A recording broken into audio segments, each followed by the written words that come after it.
Good afternoon, everyone. I am Abhinav Jain, founder of Almond Solutions. And today, it's a very special day for us because we are starting our very unique conversational series with India's top channel and trade leaders. And we call it Channel Champions. And today, it's very interesting because we have one of the largest FMCG's companies, Associate Vice President, Mr. Rohit Guleria, who leads Hindustan Coca-Cola's trade. So, Rohit, thank you so much for joining with us today. Thank you. And for those who know how big it is, I just also want to understand from all of you, because this is not the first time we are talking about channel engagement, loyalty solutions, etc. It is also very inherent for us that we need to understand how it works. Why Rohit is very special? Because he comes with a very strong, many years of experience in trade, channel, sales, and many other, the ground stuff as we call it in the layman language. And before Hindustan Coca-Cola, he was also at Henkel and Perfetti. So the kind of experience that he brought on table is amazing. And I think it's a great opportunity for us to learn from him today. So Rohit, I want to start from the basics today, right? Sure. What is channel? Or define a channel in a layman language? Yeah, so I think a lot of people understand channel as everyone has a different definition of channel, but the way FMCG looks at channel, the way digital looks at channel, they will be very, very different. So I'll share my version of FMCG way of looking at channel. We say at a broad level, we define traditional trade and modern trade are the two biggest way of looking at a channel. But then there are double clicks on everything. When we say general trade has further sub-segments in form of grocery, convenience, and eating and drinking. And then there are wholesalers, there are hub and spoke, which largely cater to a rural part of India. When we look at modern trade, we say national key accounts. National key account is a structured way of doing business wherein you have an agreement at national level, a relationship to be maintained at national level. And channels here are again multi-folds. We say modern trade in form of B2C, B2B. B2C is like largely you see D-Marts and Reliance or Spar of the world. They are called as B2C. And then when we talk about Walmarts of the world or Big Bazaar of the world, they call as B2B. B2B is a business who sells to the retailers, not to the consumer. But in B2C, retailers sell to the consumer. That's the biggest difference. Then for us, there are further segments into these channels. For example, railways or airports. There are also channels and their demand of the consumer and demand of the customer is way different. If you walk into an airport, you will see a can of Coca-Cola is at 100 rupees.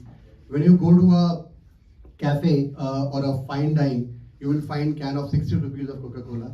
When you go to a neighboring goods store, you will find Coke can of 40 rupees. Correct. Because the needs of the outlet and need of the place is way different. That is how we segment our channels. And it is also important to understand that shopping mission of a consumer varies from channel to channel. When we talk about eating and drinking, the mission of the consumer is he's not walking into the outlet to consume my product. He's walking into the store to consume food. And I need to find association of my product with food so that I'm consumed. And hence it becomes important for us to play like that in that outlet.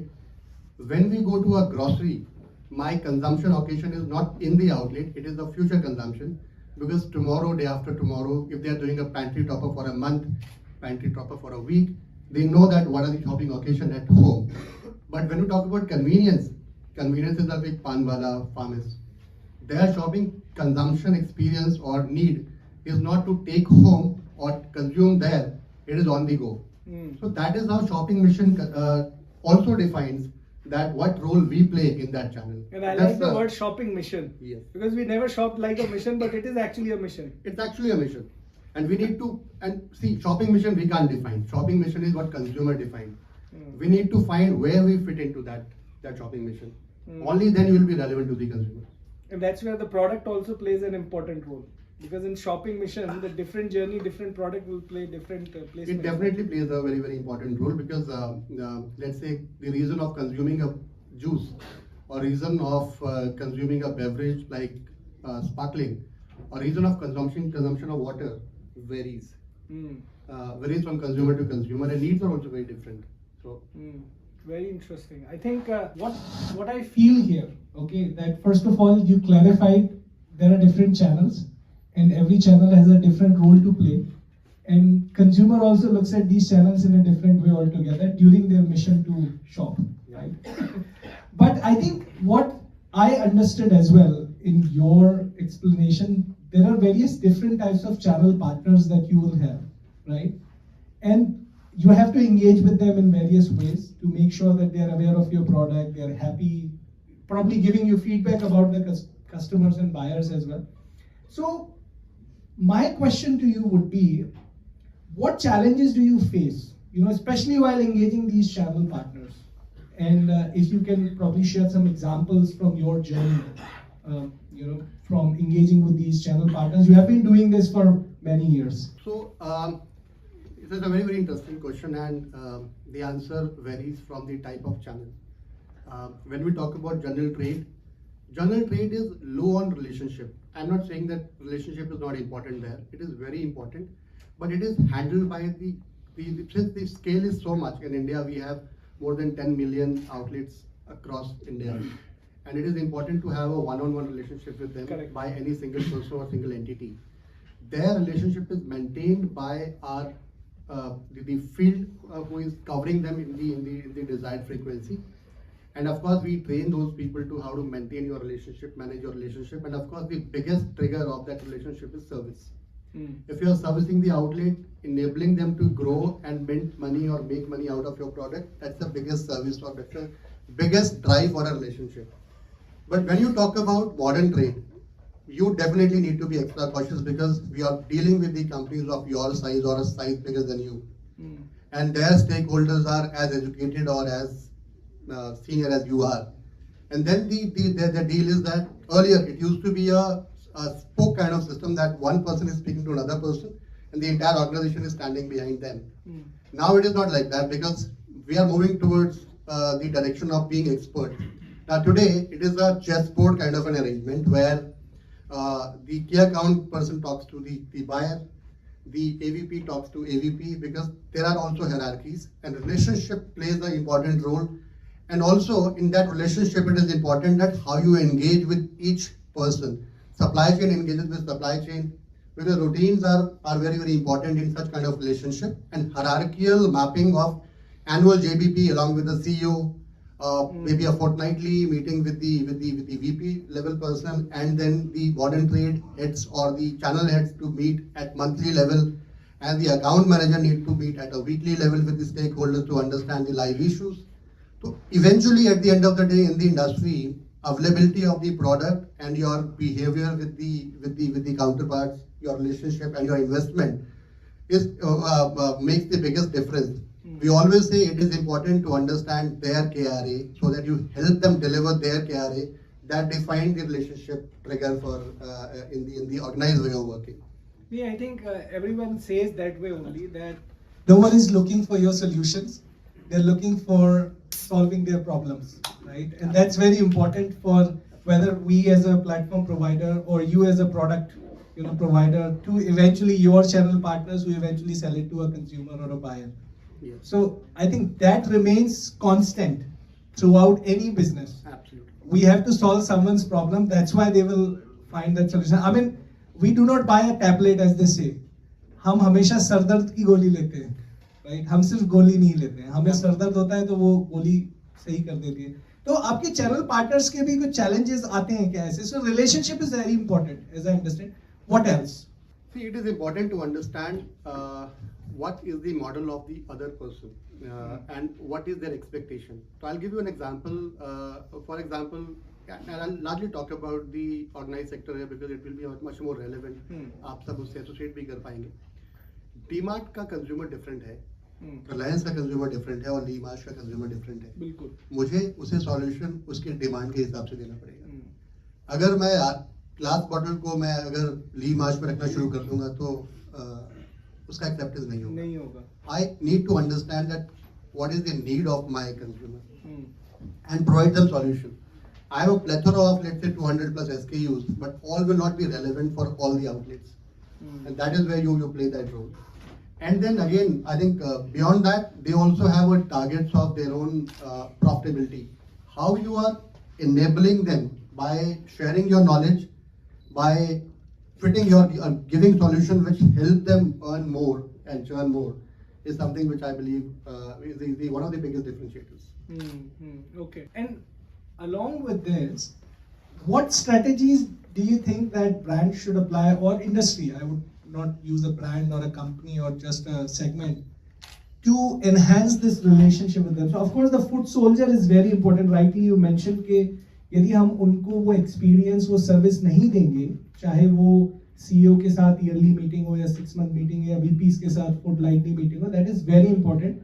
But do you also think that there are other ways, like rewards plays a very important role, the experiences which you offer plays a very important role, these meetings, but beyond meetings also the the relationship building exercises that brands do plays an important role? It plays a very important role, but again, how much we are able to reward everybody is a point to ponder upon. But I will say that, and I will dissect it into modern trade and general trade. When we talk about general trade, I think loyalty program plays an important role, but you can't distribute it to everybody. Correct. You have to handpick people, because Pareto principle is applicable in all kind of businesses, that handful of 10-15% of people will be contributing to 70-80% of your volume. Correct. You have to identify those people and engage with them, because हम सबको मालूम है कि जब हम Amazon या Flipkart से purchase या Paytm से कुछ ट्रांजैक्शन करते हैं, Google से ट्रांजैक्शन करते हैं, तो हमें जो स्क्रैच कार्ड आता है उसमें रिटर्न 1-2 रुपए का होता है, लेकिन हमें अच्छा लगता है. हाँ, correct. तो वो जो एक्साइटमेंट है कि मुझे कुछ वापस मिला, वो सबसे बड़ा है. और दूसरा जो सरप्राइज फैक्टर है कि मुझे क्या मिलेगा, वो एंगेजमेंट के लिए बड़ा इंपॉर्टेंट है. Correct. But I believe loyalty program plays very important role, and we have seen the results of it, that we have a positive swing of XY% versus the outlet which are not enrolled. Correct. But beyond loyalty programs also, it is important to beyond that, of course this is important, beyond that it is important that we are helping or we are building the right picture of success for kind of channels we are talking about. As I said, that shopping mission is different. How I'm able to connect consumer when consumer walks into the outlet, how I am triggering those thoughts that, when you go back, you might need Coke, or you might need a beverage. And in the outlet, I need to trigger those thoughts by maybe by share of visible inventory, or by having some occasion-based marketing in the store, by ensuring some activation elements, because somewhere advertisement is playing its role. People are associating with the brand, but when they step into the outlet, data says that 50-60% plus of the decisions are made in the outlet, because maybe it is not that you have decided at home. You may not be part of the shopping list, the original shopping list, but when you are activated your outlet, and somewhere if your outlet owner also plays that role of asking that question, do you need this? McDonald's had done that very well, that after every burger they ask for a beverage. Correct. So, and that is why the incidence level in the burger industry is very high with beverages, because there is a trigger, people is asking about it. So when these kind of combination of things happen, where you drive picture of success, you drive relationship in form of loyalty program, you have a consultative selling. So these are the things which goes beyond and play very important role. And do you also Believe, just the loyalty program won't work. You constantly need to massage and make sure that they are happy with the service. The product is also performing well. Absolutely. right? And Absolutely in isolation, if you think that loyalty program only works, it can backfire badly. People will not engage. It's a kind of relationship. I will only engage with you in case I like you as a person, then the reward comes after that. So reward is the byproduct. I always will say reward is the byproduct, and that byproduct is welcome. Only if we are in a relationship. Correct. So, and also you said that many decisions are made at the retail outlet when you are there. तो जैसे पहले कहते थे ना, जो दिखता है वही बिकता है. So out of sight, out of mind, right? So that still works, and that's why I think. And do you think that digital actually plays a role in that? Because in your category, what we are particularly looking at it, yes, they are taking decisions when they are at the shop. मैं एक basic सा example लेता हूँ. मैं किसी पान वाले के पास जाता हूँ और उससे कहता हूँ एक कोक की बॉटल देना. यदि उसके पास कोक की अवेलेबिलिटी है तो वो दे देगा, नहीं तो वो कहेगा सर कोक नहीं है, XYZ ले लीजिए, राइट? तो वहां दिख रहा है मेरे को पोस्टर कोक का, but availability still plays a very important role, right? If my product is not available and my branding is available, it is called advertisement because their product is not there. So as a company, we always believe we only need to activate outlet only if your product is there. Is available. Because we are BTL, trade, we are doing trade marketing. We are not into marketing. Marketing is something which comes without product. It is more from awareness point of view. So we never get indulged into anything which is minus product. Minus product. Yes. I'm learning some good words from you. Shopping mission, minus product. Now, coming back to after COVID, and what we learned is that many of these things were done physically. Everything pretty much, without shaking a hand, there was not even a single dollar of sales or rupees of sales happening. COVID ने हमको सिखा दिया कि भाई ये चीजें घर पर बैठ के भी हो सकती हैं. हाँ, impact है, but there is another thing called couch convenience, okay? Yes. Which makes things very different. In fact, working from home and still, I have a very strict work from office policy, but the people keep on asking and we have to support them. So another thing that brands have learned, that by doing things digitally, you can earn a lot more data. And I'm using the word earn because eventually it's money. Data is the new oil. Where do you think that it's heading to, and where do you think that data could actually play a larger role than the experiences that you're giving or just the transactional value that's brought on the table? I don't know how accurate I'll be able to answer this, because R is a product game, and for marketers, it's a very, very big plus. We normally go hyper local. Whenever somebody, in case Google can tell you today that in one outlet what's the footfall, and based on that you can decide that if this is a footfall, what will be my possible conversion, because I know that my incidence level is X%. Correct. So that's the technology. But how can and somewhere marketers know that these are the time, it's a lunch hour. In case somebody is browsing on mobile phone and we are having a digital marketing going on, we always can trigger that you are moving towards your lunch. Have you had your beverages? So you always can trigger those thoughts. If somebody is walking from, let's say, a shopping mall, and you know that there is an outlet there, you can trigger that, why don't you walk in and have your lunch in this outlet? So those are the digital pluses which has happened, and it's a revolution which has happened in the last 2-3 years. Yeah. We are not able to leverage it that much because we are still into a product business, although that marketing helps us trigger and we get consumed. But I will largely talk about how landscape has changed during or after COVID. I'll give an example of one of the industry, which is B2B. Earlier, we used to talk about in B2B industry, our salience of E-B2B, we call it now. E-B2B used to be very, very minuscule. And what's E-B2B? E-B2B is, you have no store. Okay. You just place order. There's a dark store, you place order, and like big bazaar. Okay. Sorry, big basket. Big basket. You place your order, there's no store. You can't walk into a big basket store. There's no big basket store. You place order and tomorrow they deliver it to your home. So it's a low cost model. And in B2B that works. Earlier they used to have stores like Metro and Reliance Cash and Carry or Walmart. They still are. But after COVID, the landscape changed so much that at least in B2B industry, a lot of people moved on to a dark store. Yeah. They take orders online and they service it next day. It has also impacted our industry, the way we used to work. Earlier, in the old era, it used to be a one outlet, one distributor approach, that there are 10 outlets connected to one distributor. Nobody else can even dare to get into that zone because that is his or her defined area. With digitalization and a lot of new channels emerging around us, one outlet is getting serviced by multiple channels. You can't stop it because application is there on everybody's mobile phone. They are placing order, and next day there's a delivery committed by that E-B2B player. So that scenario is not that you have a monopoly of service by one distributor. So one is this change. It works both the ways. Of course, we also attempt in protecting the rights of our distributors because they are old partners. But it is an emerging model. We can't escape beyond a point with these emerging models. We have to partner with them. So how we benefit out of it is that our service to any outlet can be a frequency of 1x or 2x a week. We can't service outlet on day-to-day basis because manpower is limited, resources are always limited. Correct. With these B2B players, imagine a situation that I have supplied a product to an outlet and product goes out of stock next day because of some high sale. This outlet need to wait for a week for next service and my 4 to 5 days sales goes out of stock. Now this person has an option of placing order online on his mobile phone and the delivery commitment is next day.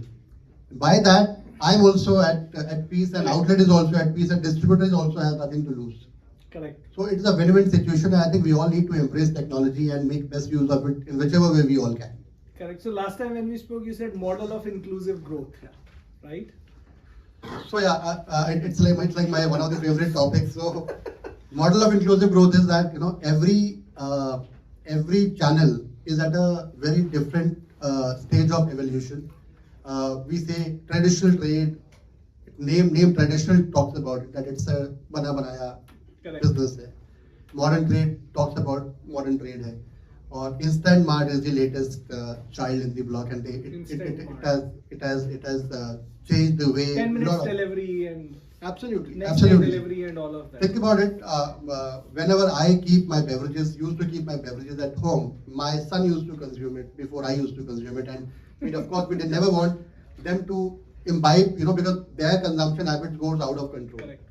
So to imbibe that, we have stopped keeping beverages because we know that in case I have urge of consuming something, I can place order and this product will be delivered to me chilled at my home. Correct. So this plays a very important role, and I see a lot of industries are getting benefited by instant mart.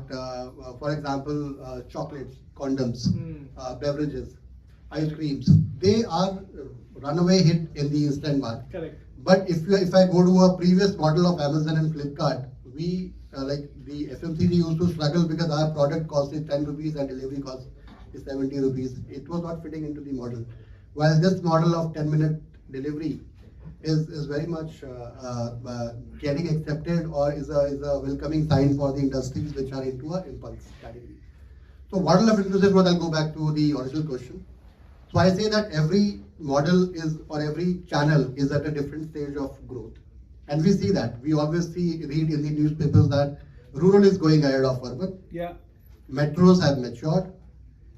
In metros, maybe the top notch like Limash will have a higher growth while the middle class will stabilize. So somewhere we need to understand that how economy or how the industry overall is growing, and we need to play that role. For that, we need to divide the channels into multiple channels and understand where we stand today and understand if you are growing, what is the source of growth. And source of growth is defining the source of growth because we see rural grows ahead of urban, E&D grows ahead of convenience, and grocery grows ahead of convenience during COVID. Correct. Since grocery was the only open outlet, we knew that put your money on grocery because that is where you will be able to sell it today. Pharma was the another channel. So you need to understand that what kind of situation you see in the market. Wholesale is something which I believe companies are grabbing because largely for any FMCG company, 50% plus distribution, because as I said, there are 10 million plus outlets in the industry and in the market. You can't have that many manpower because let's say on roughly 250 outlets are getting serviced by one person. You divide 10 million outlets by 250, you will need 1 lakh people to service these outlets. You can't have that kind of manpower. But there are models like wholesale is a model which help you redistribute your product at a lower cost. Hence, the way you distributed market is you have a direct distribution in the outlet where you have your manpower, and the balance is always helped by the wholesalers which have an indirect distribution into those outlets. Correct. So we need to understand which channel plays what role and what kind of growth you expect, and put your money there where you know that wind is blowing in which direction. Put your money there, and then go for the kill. This is very interesting. I think what we always used to think, and I come from a software sales or development background, there was always a requirement, there was always a predefined need, and that there was always someone who was ready to buy when it's ready. And most of the time it was paid beforehand, right? Yeah. Coming to a product where you're finding a right channel partner, the right channel partner is getting it distributed to the right retailers or probably near to the consumer, and then eventually the consumer is buying at their own shopping time. Like you mentioned, 10 minutes before, an hour before, a day before, or probably a week before, right? Yeah. It's very interesting, but I think what's more interesting here is now in the last 5 years, since a lot of data has come into play, big brands, big agencies, big data platform providers, they have been collecting data about the behavioral shift that we have seen. And eventually it's converting into learnings, which eventually is showing up in form of AI and all of that.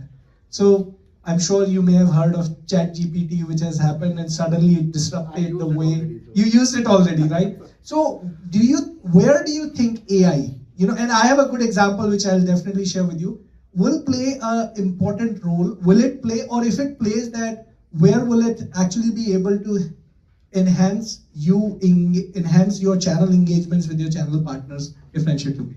Again, very, very interesting question, very, very pertinent to the situation we all are into. Image, IR or AI.